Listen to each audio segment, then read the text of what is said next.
अस्सलाम वालेकुम दोस्तों, उम्मीद है कि आप लोग खैरियत से हैं, ठीक हैं। आप लोगों की रात तो सुकून से गुज़री होगी, लेकिन इधर बनी गाला में इमरान खान की ना रात सुकून से गुज़र रही है, ना दिन सुकून से गुज़र रहा है। पता नहीं, वो कहते हैं ना कि हम लोग जो नॉर्मल इंसान होते हैं, मैं, आप जो भी दोस्त सुन रहे हैं, छोटी-छोटी बातों से डर लगता है कि यार फलाँ चीज़ हमारे सामने ना आ जाए, हमने फलाँ जगह झूठ बोला सामने ना आ जाए। ये सोशल मीडिया पे बात करते वक़्त हमारे मुँह से कोई अगर ऐसी बात निकल जाए तो साथ ही हम कह रहे हैं कि बुरी लगी हो तो माफ़ कर देना, माज़रत चाहते हैं। मैं ये कहना नहीं चाहता था बट मैं कह रहा हूँ, जज़्बात में कह गया हूँ। अपनी इन छोटी-छोटी चीज़ों का भी ख़्याल करते हैं। क्यों करते हैं? कि दिल में खुदा का खौफ है, डर है। झूठी कसम ना खाएँ, किसी को झूठ ना कहें, कोई बुरी ऐसी चीज़ ना लगे। कोशिश करते हैं, बहुत सारी चीज़ें हमसे भी हो जाती होंगी। लेकिन जिस लेवल के धोखे फ्रॉड इमरान खान साहब कर रहे हैं या कर रहे हैं, ये पता नहीं अल्लाह ताला की ज़ात के हुज़ूर कैसे पेश होंगे।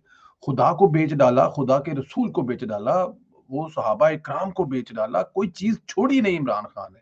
But any how, Imran Khan साहब को लाहौर में रैली निकालने की इजाज़त दे दी गई भी जेड़ा बंब तू कढ़ना है ना, वो बंब तू कढ़ ला। अब मसूफ लंगड़ी टांग के साथ दिन 2 बजे रैली निकालेंगे। ज़ाहिर है 2 बजे नहीं निकालेंगे, 4, 5, 6 बजा देंगे। कोशिश करेंगे 5-7 हज़ार बंदा इकट्ठा हो जाए तो वो शौक पूरा कर लें, निकालें रैली जी जो करना है। लेकिन दूसरी तरफ प्रॉब्लम है, आज ही के दिन इमरान खान को तोशाखाना केस में इस्लामाबाद की अदालत ने फर्द जुर्म आयद करने के लिए तलब कर रखा है। मसूफ वहां इसलिए पेश नहीं हो रहा है, मेरी जान को खतरा है, सिक्योरिटी इशू है और मैं माजूर हूं, बीमार हूं, बवासीर है, बुजुर्ग हूं। ये तमाम मसाइल हैं इमरान खान को। अदालतों में इमरान खान साहब इसलिए पेश नहीं हो रहे कि माजूर है, रश में कोई धक्का लगे, मैं गिर जाऊं तो अगले 6 महीने में खड़ा नहीं हो सकूंगा। किस चीज की वजह से? वो जो वजीराबाद में गोली चली थी कदों, जो 4-6 महीने साल पहले की गल है। किस पे चली थी? वो जी पता नहीं किस पे चली थी, लेकिन क्योंकि वो गोली गुजरते गुजरते इमरान खान के कान में कह गई थी कि माई बाप ਅਸੀਂ ਤੁਹਾਨੂੰ ਲੱਗਣ ਲੱਗੇ ਆ ਤੇ ਤੁਸੀਂ ਲੱਤ ਪਿਛਾਂ ਕਰ ਲਓ। ਫਿਰ ਇਮਰਾਨ ਖਾਨ ਸਰ ਲੱਤ ਪਿਛਾਂ ਕਰ ਲਈ, लेकिन क्योंकि ਜ਼ਾਹਿਰ ਗੋਲੀ ਨੇ ਕਿਹਾ ਸੀ, ਉਹ 10 ਬੰਦਿਆਂ ਸੁਣਾ ਸੀ ਤੇ ਇਮਰਾਨ ਖਾਨ ਵਾਸਤੇ ਉਹ ਬਹਾਨਾ ਮੇਰੇ ਖਿਆਲ ਨਾਲ ਅੱਜ ਤੱਕ ਚੱਲਦਾ ਪਿਆ। ਔਰ ਅਗਰ ਖੁਦਾ ਨਾ ਕਰੇ ਕਿਸੇ ਹੋਰ ਜਗ੍ਹਾ ਤੇ ਵੀ ਲੋੜ ਪਈ तो इमरान खान साहब 6-7 साल बाद भी वो लत ਦੇ ਵਿੱਚੋਂ कोई ऐसी दर्द तकलीफ निकाल कर वो भी इस्तेमाल करेंगे। उसके अलावा उन्होंने एक दूसरा बहाना बनाया कि उनको बवासीर है। अब देखें जी, बवासीर हर चौथे बंदे को है, तो चौथी बंदे वाला जो बवासीर वाला है वो क्या अदालतों में पेश नहीं होगा? वो स्कूल नहीं जाएगा, वो यूनिवर्सिटी पढ़ाने नहीं जाएगा, वो दुकान पर काम करने नहीं जाएगा। लेकिन क्योंकि यहाँ पे अनोखा लाडला है, वो कुछ भी कह सकता है, किसी भी तरह कह सकता था। एक और बहाना लगाया था कि मैं बुजुर्ग हूं 72 साल का। चलो शुक्र है पहली दफा खान साहब ये तो माने कि वो 72 साल के बुजुर्ग हैं। लेकिन सवाल ये पैदा होता है कि रैली जिसमें कई लोग होंगे वहां जान को खतरा नहीं होगा, लेकिन अदालत जहां सिक्योरिटी रिस्क नहीं, वहां इमरान खान की जान को खतरा है और माजूरी भी है। हिसाब लगाएं कि फर्द जुर्म से बचने के लिए, सजा से बचने के लिए, जेल जाने से बचने के लिए इमरान खान साहब किस लेवल के झूठ बोल रहे हैं। इस्लामाबाद हाई कोर्ट ने इमरान खान को आखिरी चांस दे रखा है। कहा था कि अगर आज पेश न हुए तो फिर कानून अपना रास्ता खुद बनाएगा। कानून का रास्ता फिर वही है जो इमरान खान को गिरफ्तार के पेश किया जाएगा। कोई इम्कान है कि इमरान खान को रैली के बाहर निकलने के बाद ही गिरफ्तार कर लिया जाए और अदालती हुक्म के तहत गिरफ्तार किया जाएगा। देखिए जी, इस्लामाबाद की अदालत ने ना इमरान खान साहब को टाइम दिया कि भाईजान आखिरी दफा जी तुसी आ गए तो ठीक, वरना छितर मार के ਤੁਹਾਨੂੰ घरों कढ़ के लिया है। ये पुलिस को हुक्म दिया जाना है कि ले आओ जी बंदा पेश करो। अब पुलिस ने, जाहिर है अदालत की हुक्म कि नाफरमानी तो नहीं होनी, पुलिस ने जाना है, उन्होंने करना जी बंदा कढ़ो, उत्थे जाके लड़ाई भी होगी, झगड़ा भी होगा, मसला भी होगा, मसाइल भी होगा। और यही इमरान खान चाहता है। लेकिन इस दफा ऐसा नहीं है, क्योंकि अगर अदालत ने हुक्म कर दिया तो फिर हुकूमत के पास कोई ऐसा उज्र नहीं होगा, कोई ऐसी मतलब एक्सक्यूज नहीं होगी कि इमरान खान को गिरफ्तार करके अदालत के पैरों के सुटन लो जी ए तुहाडा मुजरम पे आ जाए। अच्छा जी, इसमें एक चीज और भी बड़ी मजे की जो है ना वो सामने आई है, वो भी आपसे शेयर करते हैं कि इमरान खान की गिरफ्तारी की शक्ल में पीटीआई का एक प्लान सामने आया है जो बड़ा दिलचस्प है। इससे पहले हमने इस बारे में नहीं सुना। इमरान खान की गिरफ्तारी की सूरत में मुतबादल क्यादत का एक हैरान कुन प्लान सामने आया। इस प्लान ने शाह महमूद कुरैशी का ख्वाब तोड़ दिया।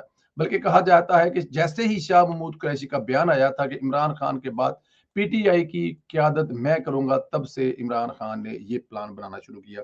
पिछले दिनों शाह महमूद कुरैशी साहब को जाहिर है एक खतरा नजर आ रहा था वो चोरी परवेज लाई से, कि परवेज लाई साहब जो है वो अब सदर बन गए। तो सदर बनने की सूरत में जाहिर है चेयरमैन के बाद सदर और सदर के बाद नायब चेयरमैन या वाइस चेयरमैन। अब इस बात का फैसला कौन करता है कि इन दोनों में से क्यादत कौन करेगा, पीटीआई के फैसले कौन करेगा जब इमरान खान साहब जेल में बंद होंगे, उन तक किसी की एक्सेस नहीं होगी, हफ्ते बाद या 2 हफ्ते बाद मिलने दिया जाएगा, तो जो पार्टी चलानी है वो कैसे चलेगी, कौन चलाएगा? तो शाह महमूद कुरैशी साहब ने बहुत ही जल्दबाजी में जनाब ऐलान कर दिया कि इमरान खान साहब के गिरफ्तार होने की शक्ल में ये काम मैं करूंगा, पार्टी को लीड मैं करूंगा, क्यादत मैं करूंगा।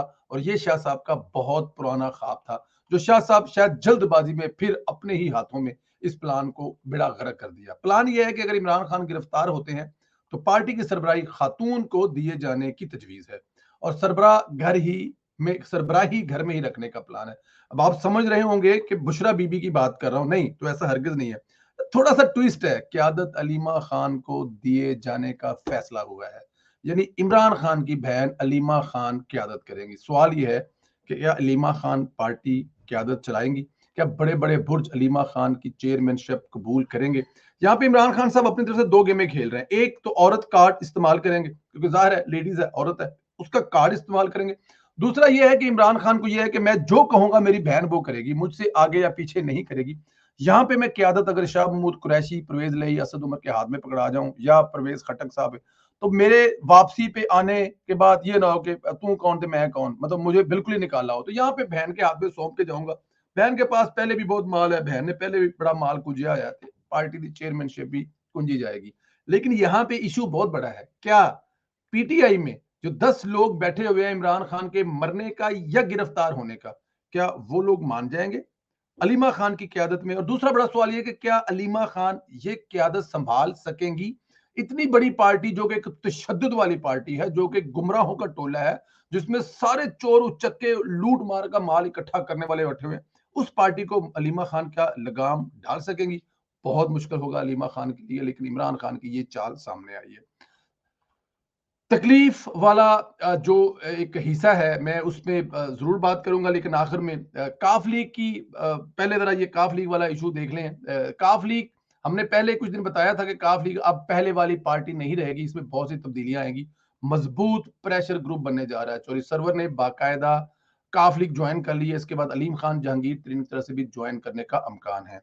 यूं समझ लीजिए कि जितने भी जोड़ तोड़ के माहिर सियासतदान हैं चौधरी शुजात के साथ मिल जाएंगे। इस पार्टी का मकसद पीटीआई को कमजोर करना है।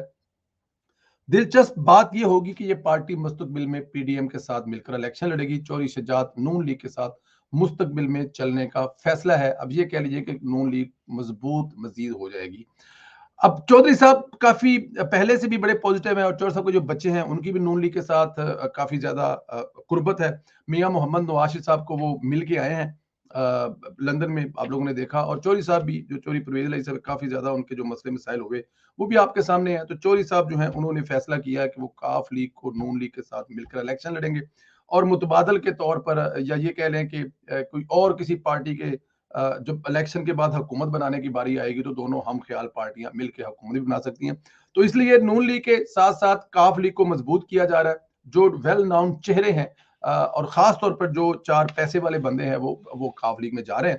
तो फिर इस लिहाज से काफ लीग काफी मजबूत होगी। आगे जाके काफ लीग क्या मसले मसाइल करेगी वो बात की बात है, लेकिन फिलहाल प्लान यही है कि काफ लीग को मजबूत किया जाए, पीएमएलएन और काफ लीग मिलकर, नून लीग जो है वो दोनों मिलकर अगली हुकूमत बनाए, या फिर जो भी मामला आगे जाके आएंगे, ये एक प्लान है। लेकिन होगा क्या वो खुदा बेहतर जानता है।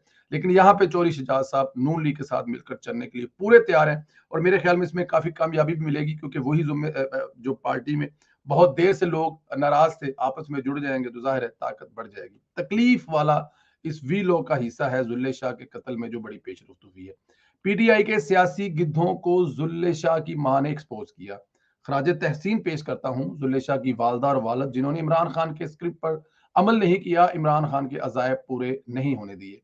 जुल्ले शाह की वालदा ने पीटीआई को बेटे का कातिल करार दिया। उन्होंने कहा कि मेरा बेटा इमरान खान के लिए गया था, इसके बेटे तो आराम से लंदन में बैठे हैं, अपनी मां के साथ इयाशी फरमा रहे हैं। यास्मीन राशिद फोन करती रही, अस्पताल क्यों नहीं गई, मेरा बेटा चाहिए, पीटीआई वालों ने कत्ल किया है, मैं इस कत्ल का हिसाब लूंगी।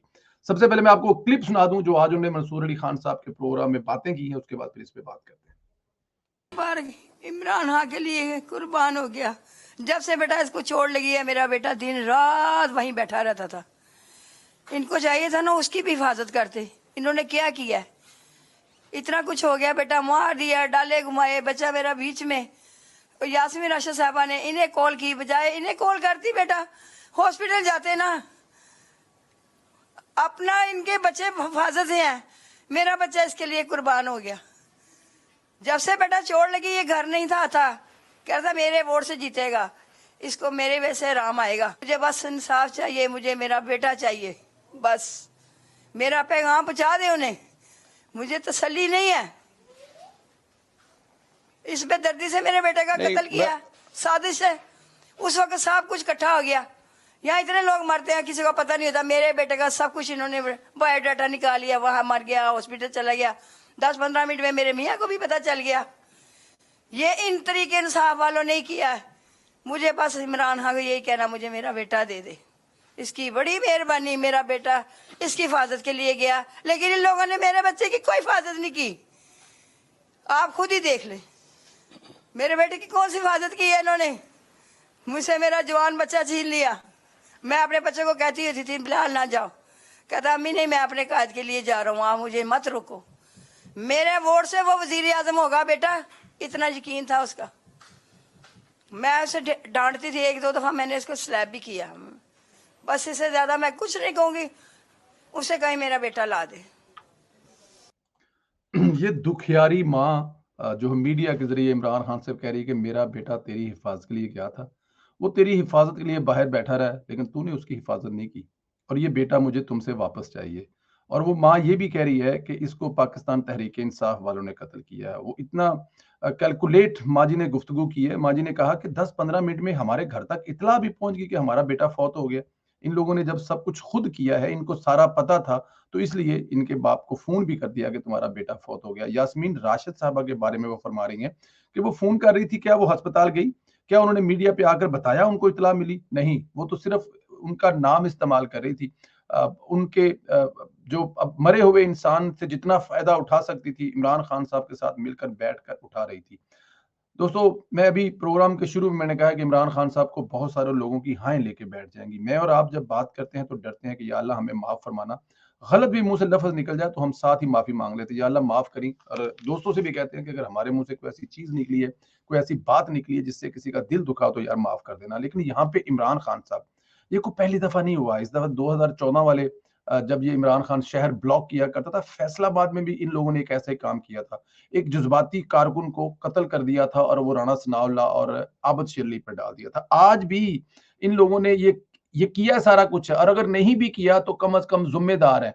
जब इनको पता लग गया कि वो बच्चा किसी एक्सीडेंट से, चले हम यही कहते हैं किसी एक्सीडेंट से फौत हो गया था, तो इन्होंने उस एक्सीडेंट को मुखालफों के खिलाफ इस्तेमाल करने के लिए किया। बल्कि ये भी कहा कि जो जुल्ले शाह का बाप है उसको साथ मिलाने की कोशिश की, अपने सामने बिठाया, टांग पे टांग रखकर उसको जाहिर है उसको कोशिश की, उनको धमकाया डकाया भी होगा कि जी आप नून लीग वालों के खिलाफ दे, वज़ीर आला के खिलाफ बयान दे, पुलिस के बयान दे, हम आपके साथ है। उसने बाहर निकल के कहा नहीं, जब मैंने किसी को देखा ही नहीं अपनी आंखों से अपने बेटे को मारते हुए, तो मैं किसी का नाम क्यों लूं। तो अभी आज ये जो माँ जी ने बात की है, गुफ्तगू की है, उसमें तो माँ जी कह रहे हैं कि मेरे बेटे की कातल पेटी आई है और मेरा बेटा मुझे इमरान खान से वापस चाहिए। इमरान खान को मैसेज दें मीडिया के जरिए कि मेरा बेटा वापस करो। और अगर इमरान खान ये बेटा वापस नहीं करेगा तो अगले जहान इस माँ का हाथ होगा। वैसे तो लाखों लोगों के हाथ होंगे, कई माओं के बेटों के हाथ इमरान खान के गिरेबान होंगे, बट ये वाला हाथ जो है ना इमरान खान के गिरेबान पे होगा। इससे इमरान खान शायद, पता नहीं, इमरान खान अगले जहान, अल्लाह ताला की जात बेहतर जानती है, अगले जहान के गुनाहों और सवाबों के फैसले तो खुदा ने करने, लेकिन इस दुनिया में देखें तो इमरान खान साहब के जुल्म और ज्यादतियां इतनी ज्यादा है, लंबी इतनी फहरिस्तें हैं कि हम लोग चोरी का नाम आए तो इमरान खान, डाके का नाम आए तो इमरान खान, मेडिसन के डाके का नाम आए तो इमरान खान, तोशा खाना में नाम आए तो इमरान खान, फॉरेन फंडिंग में नाम आए तो इमरान खान, मालम जब्बा में, हेलीकॉप्टर में, मेट्रो में, पेशावर में, जहां भी नाम लिया जाए इमरान खान का नाम आया। लेकिन अब कातलों की लिस्ट में भी इमरान खान का नाम है। ये माँ जी ने अपने बेटे का कत्ल का इल्जाम सीधा इमरान खान पर डाला है। अगर हुकूमत कुछ करने वाली हो ना, तो खुदा की कसम, इमरान खान पे तो हर कई केस है, लेकिन ये वाला केस भी इमरान खान, प्लानिंग की गई है। एक बच्चा जो है वो किसी हादसे में अल्लाह को प्यारा हो गया और उसको सियासी मुखालफिन पर डालने के लिए बाकायदा प्लानिंग की गई है। अल्लाह ताला की जात इस माँ को, इस बाप को सब्र दे और दूसरे माँ और बापों को अकल दे कि वो अपने बच्चों को इस बेहुदा इंसान के पास जाने, पास फहाशी के अड्डे ज़मान पार्क जाने से रोके। दुआ करें अल्लाह ताला की जात जुल्ले शाह का अगला सफर आसान फरमाए और उसके लवाकीन खास तौर पर माँ और बाप, बूढ़े माँ और बाप को सब्र कामला अता फरमाए। खुदाफिज दोस्तों, अपना ख्याल रखें, इजाजत दें।